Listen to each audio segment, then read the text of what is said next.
Could you actually explain in plain English to normal people what you mean by, policy will remain sufficiently restrictive for sufficiently long? So the first thing to say is we do see policy now as restrictive. And interestingly, I think the Federal Reserve and the ECB have said something similar in the last week or so, actually, which means that we do see policy acting to bring inflation down. It's having the effect that we now, and of course, there's a lag in the transmission of policy, so it's not a surprise that we've had to wait for a while for this to happen. But we see the evidence now. So that gives us a sort of basis for now saying what's going to happen here on. And what we're really saying is, look, it's going to have to remain restrictive to have this effect of bringing inflation down, and particularly next year. This year we're going to see inflation come down rapidly, but a lot of that is the unwinding of things that happened last year, energy and so on. It's the last mile, if you like. I use this sort of term sort of a bit loosely. It's the last mile, which obviously where policy is really doing the work, and we're going to have to see policy stay restrictive.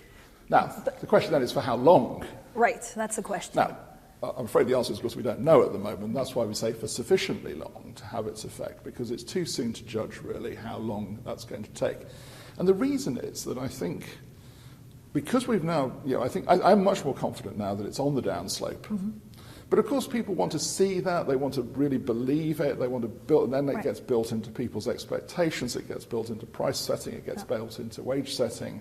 We've got to see that happen. But Governor, so do you believe it? Could you say actually you're victorious right now? No, I'm not going to say we're victorious. That would be, I think, far too soon to say that. What I see is much more solid evidence that it's coming down. We've been, in a way, the number we had a couple of weeks ago. We've been waiting for this number for some time because there were a number of puzzles to us in the inflation numbers, which just didn't seem to really reconcile with what we were hearing, and this gave us more confidence that we're seeing it. But why put that wording in the guidance? What are you worrying about? Well, I think what we're saying to people, there's a path in the market where rates go up and then they come down. Yeah. There's another path which we laid out today for illustration where, what happens if you keep rates essentially where they are today? Now, it's interestingly, both of them return inflation to target, and there's no doubt some other paths we could draw on a piece of paper to get the same effect. What we wanted to say is, look, before we get to the point when we can really say with confidence, this is getting behind us, we can start to maybe bring rates down, we've got to see a lot more evidence. So they will have to stay, policy will have to stay restrictive for a sufficient period of time to get to that point. But is this a new normal in terms of interest rates? Oh, the current level? Yeah, the current level, more or less. Like, will we ever go back to what we had in the last 10 years? Well, I would be surprised if we go back to near zero interest rates. I think something's going to have to happen that we currently don't know about. I think if you do all the work that's done on sort of equilibrium rates, of where might the rate settle, that would suggest it's lower than it is today as a sustainable rate, but actually nowhere near down to where we were in the sort of the period post the financial crisis. But we're not. That's uncertain, and we're not yet there to the point when we can start reaching, I think, firm views on that. Governor, is the guidance preparing the way for a pause in interest rates?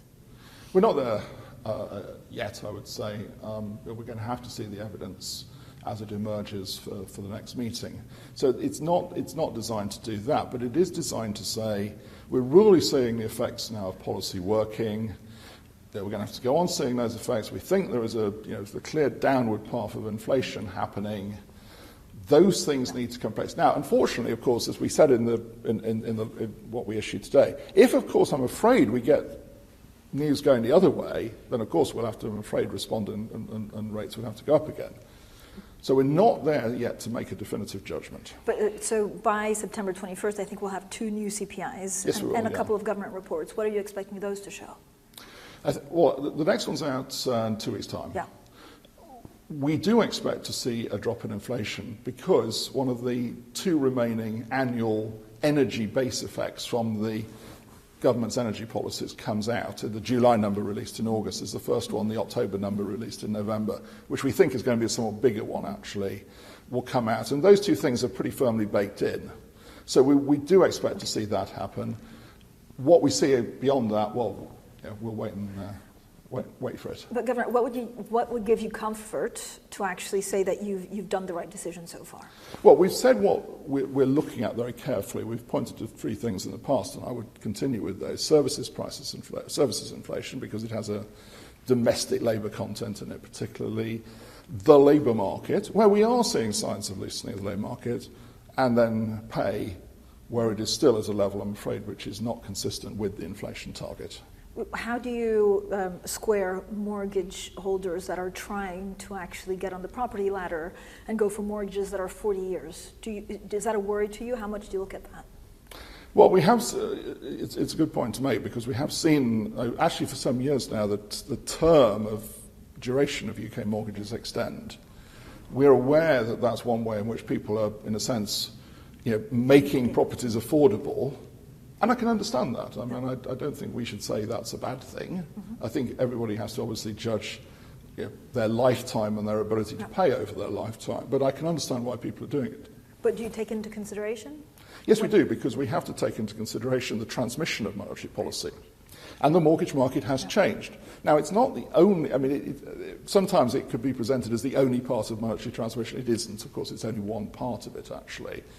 But it's become a fixed rate market much more. Not a US style fixed rate. I mean, it's much more limited than that. It's sort of 2 to 5 years often. But it's become far more of a fixed rate market. That affects transmission of monetary policy. And then, yes, we do observe that people then take offsetting measures, for instance, extending the term, and we have to factor all of that in.